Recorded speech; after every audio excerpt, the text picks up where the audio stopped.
Oi, gente, tudo bem com vocês? Bem-vindos ao Remodelado à Luz da Bíblia. E hoje é o episódio 2 da nossa série sobre o Reino dos Céus, onde a gente está explanando cada parábola de Jesus, onde ele prega sobre o Reino dos Céus, o que ele fala sobre o Reino dos Céus e usando histórias para que a gente ouça e aprenda o que essas histórias significam. Então, vamos começar?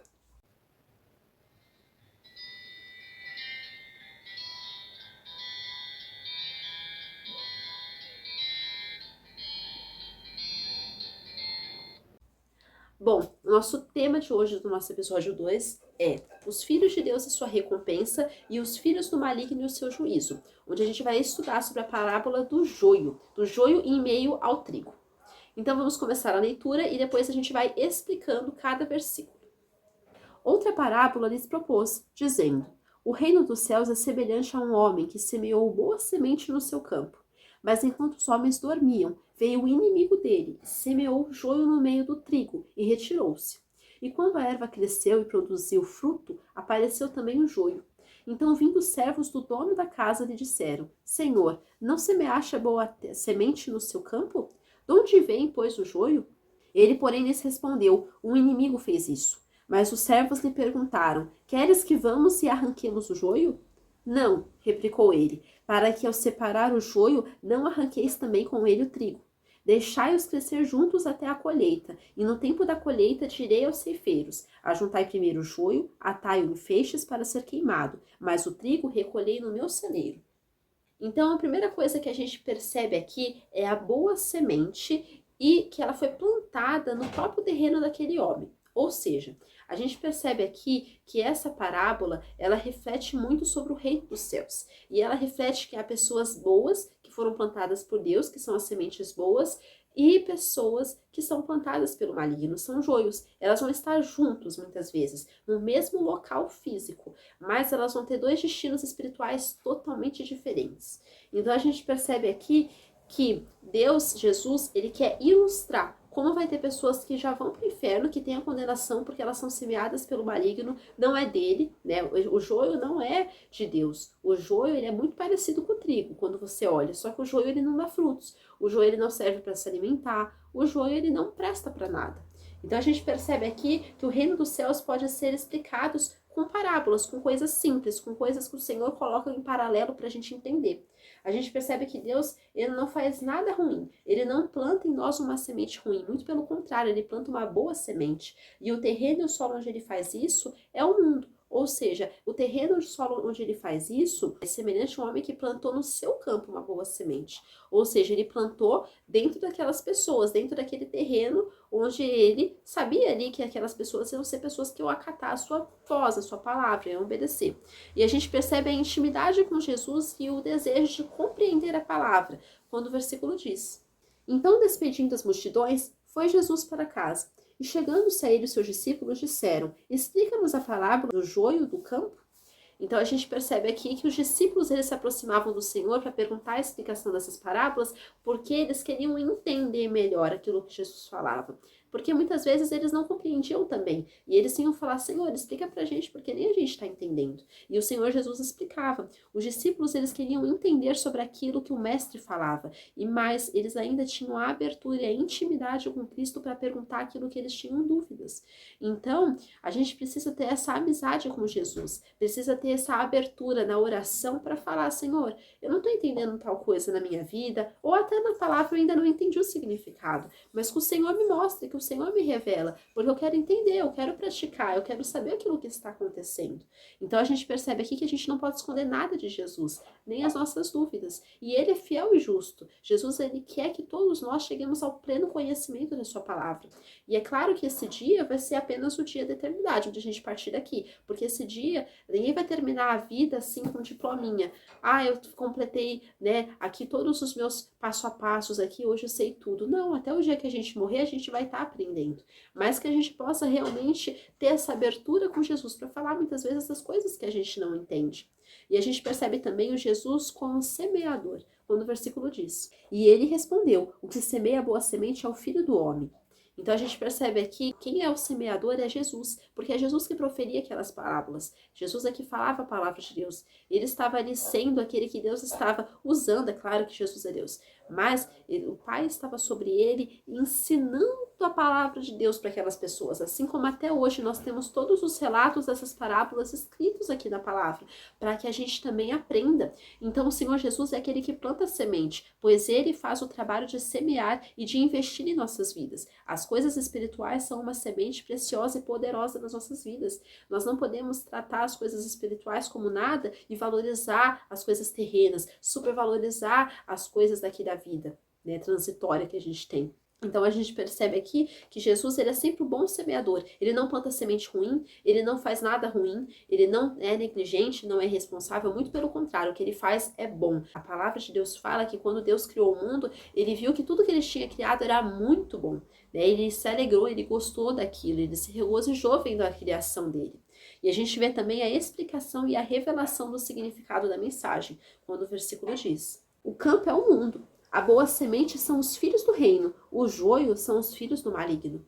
Então a gente percebe aqui que o campo é o mundo, ou seja, onde todas as pessoas vão ter a possibilidade de ouvir a palavra de Deus.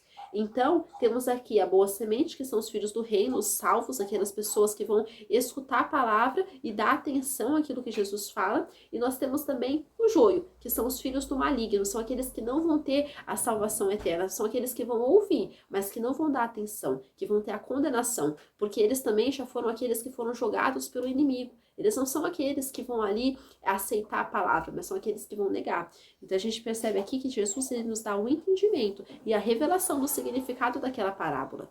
A gente percebe que o entendimento verdadeiro só se tem com a revelação de Cristo e do Espírito Santo, porque a palavra, ela se discerne espiritualmente. Não adianta a gente querer vir com uma ótica carnal, com uma mente humana, com uma mente terrena e querer entender os segredos do reino de Deus, porque quem revela é o Espírito de Deus.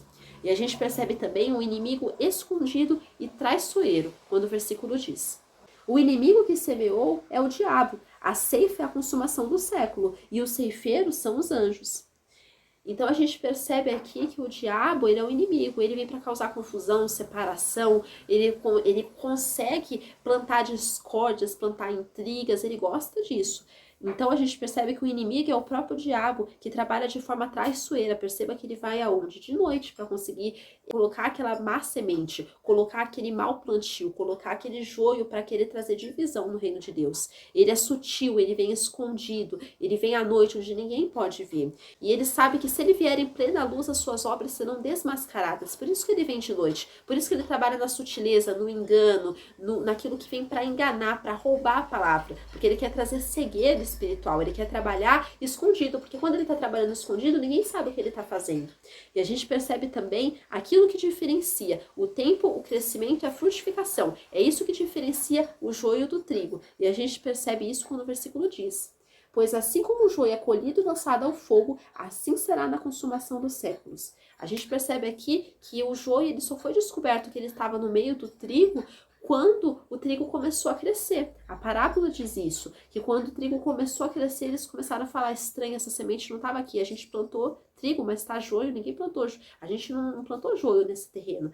Mas é por quê? Porque percebemos que essa parábola, a gente vê essa diferenciação das sementes, porque quando elas brotam, se desenvolvem, o trigo dá o seu fruto. Fica evidente que há também o joio no campo. É quando percebemos as atitudes das pessoas que reconhecemos quem é Deus e quem é farsante e enganador. Então, Jesus mesmo fala que nós reconhecemos uma árvore pelos frutos. Nós não podemos ver uma pessoa e falar assim: essa pessoa é de Deus, enquanto que a gente não prova frutos. Porque a pessoa pode estar enganando, agindo na sutileza, na maldade, enganando. E o trigo também, a gente só percebe que uma pessoa é de Deus quando a gente vê as atitudes. E a gente vê também o interrogatório, o questionamento, quando o versículo diz: então vindo os servos do dono da casa lhe disseram: Senhor, não semeaste boa semente no teu campo? De onde vem, pois, o joio? Então, quando surge esse interrogatório daquelas pessoas, é quando as pessoas vêm e falam: nossa, mas estranha, essa pessoa está se dizendo de Deus, mas está tendo essas atitudes. É onde há esse estranhamento, é quando as obras do diabo começam a ficar evidentes. Perceba que aqueles servos não sabiam de onde tinha vindo aquele joio. E a gente percebe também que eles tiveram dúvidas quanto à origem daquela erva daninha e questionaram seu Senhor. Repare que as dúvidas surgem para sabermos quanto à origem e o início das coisas ruins. Aqui a gente percebe que quando eles se questionam e vão para o Senhor e falam, Senhor, estranho, por que isso está acontecendo? Não tinha joio aqui. É quando o Senhor dá a palavra e o Senhor dá a explicação. O inimigo fez isso. Não foi a gente. O inimigo veio traiçoeiramente quando ninguém estava vendo, de noite. E a gente percebe também esse discernimento espiritual. Quando eu falei para vocês que o Senhor, ele diz isso porque ele representa Deus. Quando a gente vai até Deus e fala, Deus, eu não sei porque isso está acontecendo, mas não no sentido de colocar Deus contra a parede, não no sentido de falar assim, olha Deus, o Senhor não está vendo isso não? Não é isso, mas no sentido de pedir explicação. Muitas vezes a gente está em áreas da nossa vida e a gente não sabe o que fazer, mas devemos sempre ter essas boas atitudes, chegar para Deus e falar, Deus, me revela aquilo que está acontecendo, me revela aquilo que nem eu estou vendo, mas que o inimigo está trabalhando, aonde o diabo está tendo livre acesso para fazer isso, aonde ele está querendo enganar, mentir, roubar, destruir, e eu não estou me dando conta. Então, repare que aqueles servos, eles já queriam agir no ímpeto, eles queriam arrancar aquele joio junto, mas se eles arrancassem o joio, eles também iriam arrancar o trigo. Então, a gente percebe aqui que o Senhor falou que ia ter o tempo certo. A gente não pode agir muitas vezes no ímpeto da emoção, mas tudo vai ter o tempo certo. A palavra mesmo fala que uma hora ou outra vai vir tudo à tona, as obras de todas as pessoas. Então, nós precisamos ter o entendimento e a sabedoria que vem do alto, que vem de Deus, e não só a humana, a razão e a lógica, e não ter aquela pressa, aquele ímpeto para querer fazer as coisas na nossa vontade, porque muitas vezes quando a gente coloca a mão para fazer alguma coisa, a gente estraga. Então, a gente deve deixar Deus nos mostrar aquilo que deve ser feito. E muitas vezes até para não fazer nada, não tomar decisões precipitadas, atitudes precipitadas, mas para esperar o tempo de Deus. E a gente percebe também a cautela no procedimento. Quando Deus fala aqui, né, no caso aqui era o Senhor na parábola, mas a gente sabe que significa Deus, que era para esperar a consumação dos séculos, porque na consumação os filhos do maligno iriam para o inferno, iria ser queimado no fogo, que simboliza o joio, e os filhos de Deus iam ser juntados no celeiro, que significa o trigo. E a gente vê isso quando o versículo diz. Pois assim como o joio é colhido e lançado ao fogo, assim será na consumação do século. Mandará o Filho do Homem os seus anjos que ajuntarão do seu reino todos os escândalos e os que praticam a iniquidade.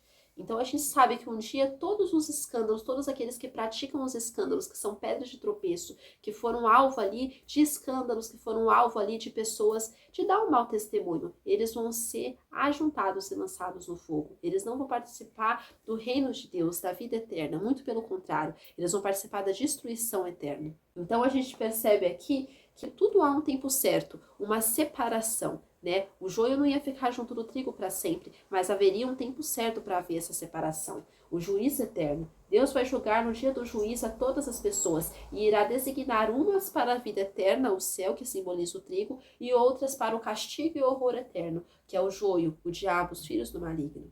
A gente percebe também o recolhimento e o ajuntamento dos inimigos. Jesus não deixará ilesos aqueles que praticaram escândalos, aqueles que praticaram as obras do maligno. Muito pelo contrário, eles vão ter o juízo e o castigo eterno. Então o Senhor Jesus não deixará os escândalos nem os provocadores deles serem deixados impunes, pois Deus é o justo juiz e mandará os seus anjos a juntar aqueles que são profanos, aqueles que causam divisão, aqueles que de alguma forma atrapalharam o progresso do reino de Deus. E a gente percebe também a condenação e o juízo eterno, quando o versículo diz: e os lançarão na fornalha acesa, e ali haverá choro e ranger de dentes. Então os justos resplandecerão como o sol no reino do seu Pai. Quem tem ouvidos para ouvir, ouça. Então a gente percebe aqui que a condenação e o juízo eterno são reais. A fornalha simboliza o inferno, ou seja, vai ser eternamente terror e horror e sofrimento eterno. Então essas pessoas que praticaram a vontade do diabo vão ter o seu castigo, porque elas sabiam qual eram as obras de Deus e não quiseram praticar. Aquelas pessoas ali, elas vão ter lugar de juízo, vão ter lugar ali preparado no inferno para elas. E isso serve para nos alertar, para que a gente não haja assim, para que a gente não se aprove a nós mesmos e seja condenados no último dia. E a gente vai ver também a habitação eterna dos justos, que vai ser o céu, ou seja, perceba que seremos iluminados e resplandecentes, pois a luz do próprio Deus estará sobre nós. E isso vai acontecer quando nós que somos o trigo, vamos ser ajuntados no celeiro de Deus. ou seja, habitaremos eternamente na presença de Deus e na companhia dos santos anjos, ou seja, nós vamos estar eternamente em alegria, em descanso eterno, em um lugar de louvor, de regozijo ao nome do Senhor. E nós vamos ter o nosso lugar preparado no céu, porque o Senhor foi para nos levar, o Senhor Jesus, ele está lá preparando morada para cada um de nós. E essa é a mensagem que eu quero deixar com vocês, que a gente venha ter atenção naquilo que está sendo plantado pelo diabo e naquilo que a gente precisa ter o discernimento para saber o que é joio e o que é trigo, e nos examinarmos sempre a nós mesmos. Será que nós temos agido como joio? Será que nós temos agido como os filhos do maligno, como os filhos do mundo, ou como filhos de Deus? Fiquem com Deus, que Deus abençoe a vida de vocês. Tchau!